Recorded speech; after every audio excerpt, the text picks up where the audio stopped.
Now, ceasefire uncertainty has deepened as tensions rise in Hormuz. Talks are on the table, but clarity appears to be missing. All eyes are now on the U.S. Secretary of War, Pete Hegseth's press conference that he's expected to hold any time now. And after days of mixed signals and threats on the social media, as well as a ceasefire taken down by the hour, the second round of U.S.-Iran talks is hanging in a very strange space indeed. It's not confirmed, it's not been cancelled, but it's constantly being rewritten in real time. Now, Washington says the delegation is ready. Iran says that nothing has been concretely decided. And between the two, the Straits of Hormuz have become both a bargaining chip and a battlefield as well. Now, this comes after a turbulent first round of talks that were held in Islamabad, which also, of course, featured the American Vice President J.D. Vance, and it ended without a breakthrough.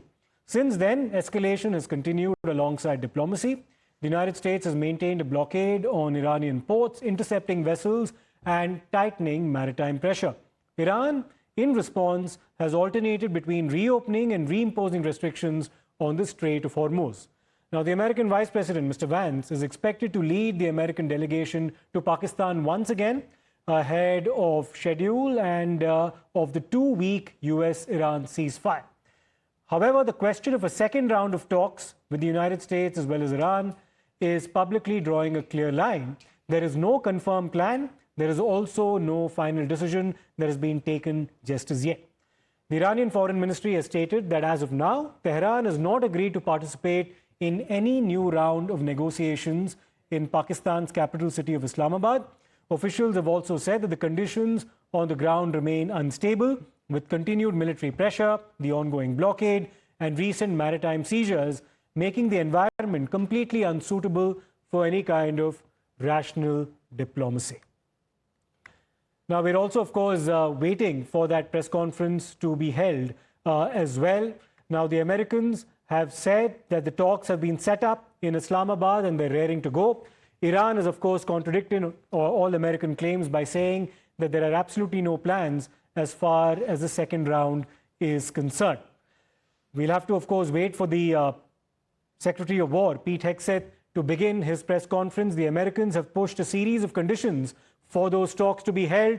The Iranians have, in fact, called a lot of those conditions as extremely excessive and also unreasonable. Now, even as Iran has publicly questioned whether it will attend the second round of talks, a deeper uncertainty is now emerging about who is actually calling the shots inside Tehran in Iran. Is it the IRGC? Is it indeed Mahmoud Pezeshkian, the president of Iran? Is it the foreign minister, Mr. Arakchi? All those questions remain completely unanswered because of contradictions that have emerged from within the Iranian establishment as well. Now, this internal power split inside Iran is directly reflecting on what's happening in the Straits of Hormuz as well, where signals of reopening closures and maritime action have been issued in quick succession, often contradicting each other within a span of hours.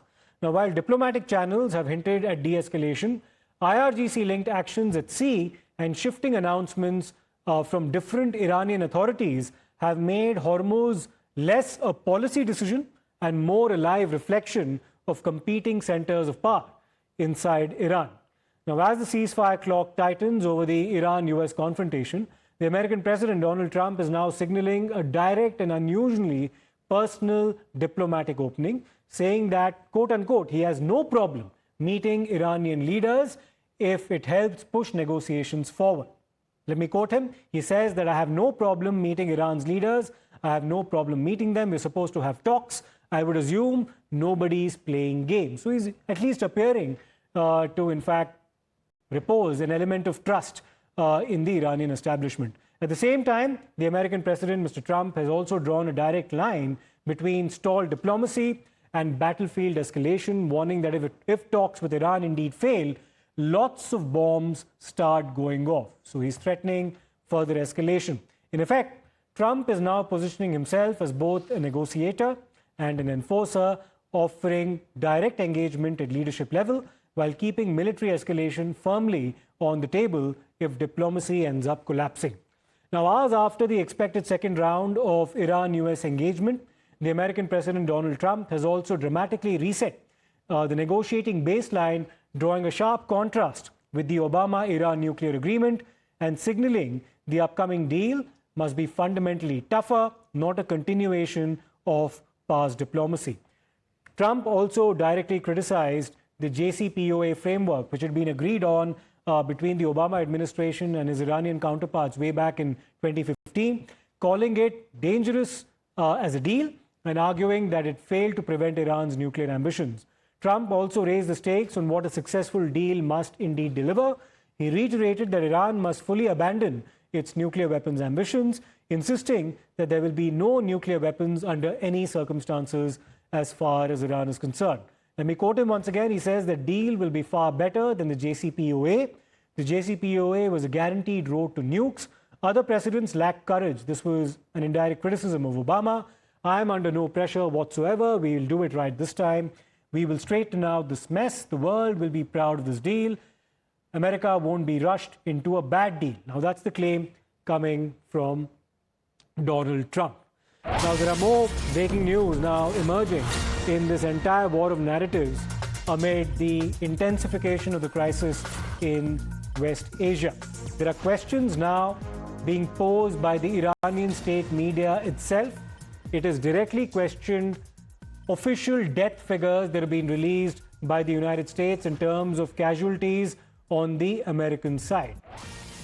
The Iranian media has cited intercepts and probes to make a big claim, stating that the US death toll stands at more than 750 American troops either killed or wounded, around 750 American casualties since October 2023 is what Iran is now claiming.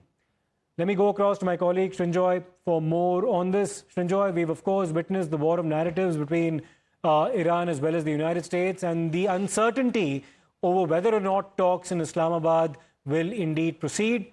Some hints might emerge, one would think, Srinjoy, when Pete Hegseth, the US Secretary of War, holds his briefing anytime now. That's going to happen very soon. But as far as these casualties are concerned, America has said 13 American officers and ORs have died in the fighting. And quite a number have been injured, but that's less than 3 figures.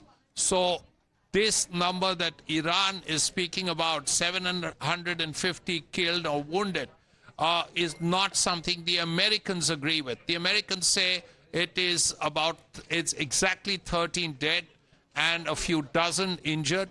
America says these are the numbers. Iran says the number of killed and wounded is 750. So clear difference in numbers from what the Americans are saying and what Iran is saying. Absolutely, Srinjoy. We have some more breaking news, so please stay with us because we have news coming in that the American forces have also now managed to intercept a tanker in the Indo-Pacific.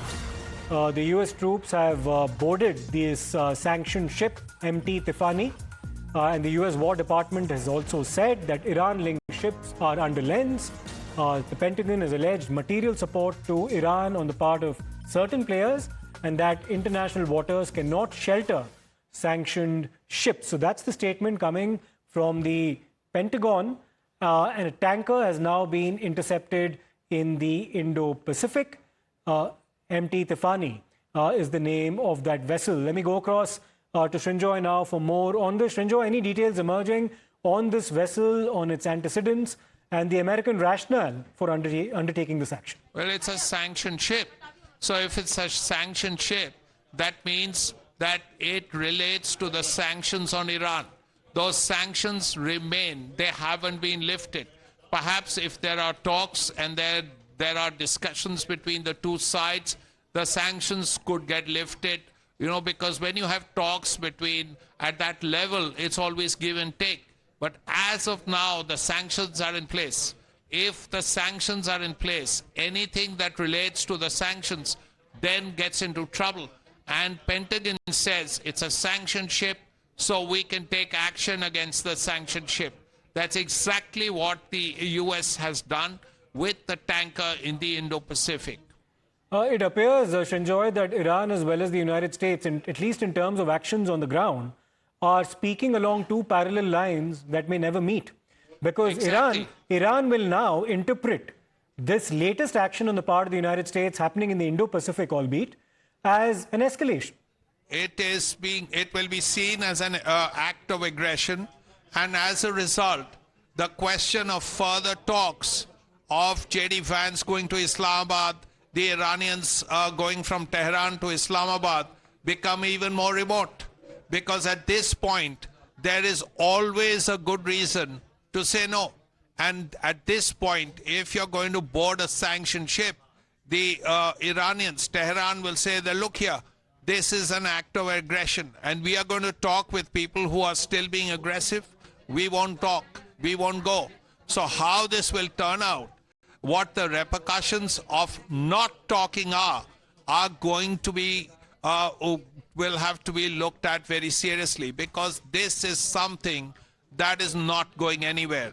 And if it's not going anywhere, then very clearly things don't look very hot. Absolutely. One cannot look with any sense of optimism about the talks scheduled to take place in Islamabad, whether or not indeed they'll go ahead. Many thanks for your perspective on this evolving situation, Srinjoy. We have some more news coming in, which is that the American military has now released a video showing a machine gunner aboard a helicopter warning a cargo vessel to turn back after it had been detected near Iranian ports. The footage, which has been shared by the United States Central Command, or CENTCOM, on X, shows a US military official pointing a heavy caliber machine gun while issuing radio warnings to the ship. The vessel was told that it was entering a restricted military zone and that the blockade applies to all ships regardless of the flag that the ship carries. Now, CENTCOM has said that American forces have directed 27 vessels to turn around or return to Iranian ports since the start of the maritime blockade that had been announced by President Trump, targeting ships entering or exiting Iranian coastal waters. Let's listen in to what was said. United States warship 115. You are entering the area of a military blockade. This blockade of Iranian ports will be enforced and applies to all vessels regardless of flag. Any vessel that further intends to enter or exit an Iranian port will be subject to the right of visit and search in accordance with international law. If you attempt to run the blockade, we will compel compliance with force. Over. Now, let's get you some details about the Iranian cargo vessel that was also seized.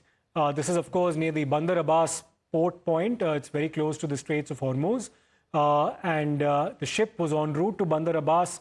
Iran's vessel, which was called Tuska, was seized by the United States of America. We have some more news coming in. Remember that Israel is very much a player in what's been happening in West Asia. And the Israeli Prime Minister, Benjamin Netanyahu, has slammed Iran, invoking the Holocaust. Benjamin Netanyahu has claimed that Iran plotted a nuclear attack against Israel. He's also said that Tehran had planned another Holocaust. They rise against us in every generation. They had plotted to destroy Israel with nuclear weapons. Now, this is the claim coming from the Israeli Prime Minister himself, Benjamin Netanyahu. Now, remember that the Israeli dispensation has repeatedly called out the IRGC and the Islamic regime in Iran, even, in fact, referring to statements by one of its former presidents in the past, Mahmoud Ahmadinejad, who had talked about throwing Jews into the sea, throwing the Israelis into the sea. Now, those comments have also, of course, been invoked by repeated Israeli administrations talking about an existential threat to Israel posed by Iran. Let me go across once again to Srinjoy for more on this. It's not the first time that Benjamin Netanyahu has talked about the Holocaust in the context of Iran. This has been repeated commentary on the part of Israel, Srinjoy, for more than 2 decades now. And ever since Mr. Benjamin Netanyahu has been around in the political scene as well, because one also recalls what he had said about Mahmoud Ahmadinejad when Ahmadinejad was the Iranian president, when he had made certain very disparaging comments against Israel as well as Jews, talking about wiping Israel off the map, throwing the Jews into the sea. We see similar kind of remarks now being made, and Israel talking about the Holocaust once again, how Iran poses an existential threat to Israel as a country.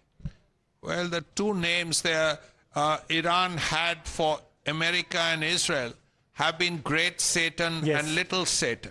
So once country is called Little Satan and another is called Great Satan, you know where the Iranians are coming from. So that's what the Israelis have said. But it must be said that this is an issue that has been going on from, let's say, the late 70s. Israel and Iran have been at each other's throats for all these decades, 47, 48 years.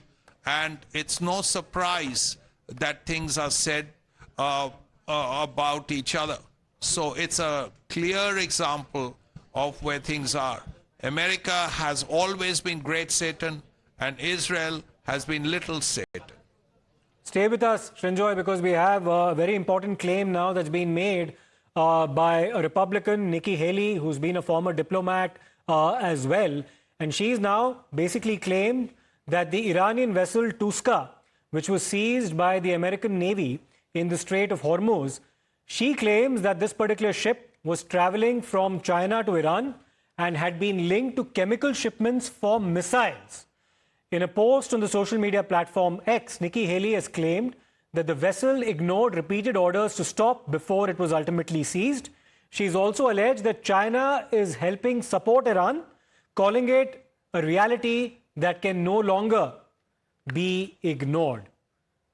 So that is, of course, a claim that is made by Nikki Haley. Now, let's in fact also take you through what's been happening in the Strait of Hormuz, as well as, of course, the blockade that's been initiated by the United States. It's entered its second week, and already into its second week, 27 ships have been turned back by the American Navy. The Tuska seizure, which is an Iranian cargo vessel, which was seized, also happened near the Gulf of Oman. And America claims that it had tried to attempt to evading the blockade that had been imposed by the American Navy. The US Marines are also, in fact, conducting these operations. Up to 5,000 containers have now been checked. The Tuska ship in particular had been disabled before it was ultimately seized. And its route has been tracked from Zhuhai in China. It is known to have departed that port on the 30th of March. It stopped at Port Klang in Malaysia and was headed towards Bandar Abbas, eventually towards Iran. Now, ahead of the second round of talks between the Americans and the Iranians, President Donald Trump has now come out with another serious claim, and he posted this on the Truth Social a short while ago, that Iran has been responsible for breaching the ceasefire on multiple occasions. This comes amid Iranian claims of American escalations during the ceasefire. But here's Trump coming out with his own counter-allegation that it's Iran that has breached the ceasefire on multiple occasions. Now, Iran's foreign ministry has issued a strong statement condemning the American attack on its commercial vessel. Iran has said that the United States carried out what it describes as a criminal and illegal attack on the Iranian vessel Tuska in the Sea of Oman, near Iran's territorial waters. It also claims that the ship was targeted in a piratical act, essentially calling it an act of piracy, alleging violations of international law, the United Nations Charter, and a recent ceasefire agreement between the two countries. Iran has also said that the crew and the families had been intimidated by American authorities, that they were taken hostage during the entire incident, and that it's now calling upon the United Nations Security Council as well, and the International Maritime Organization to condemn the attack and take urgent steps to secure their release.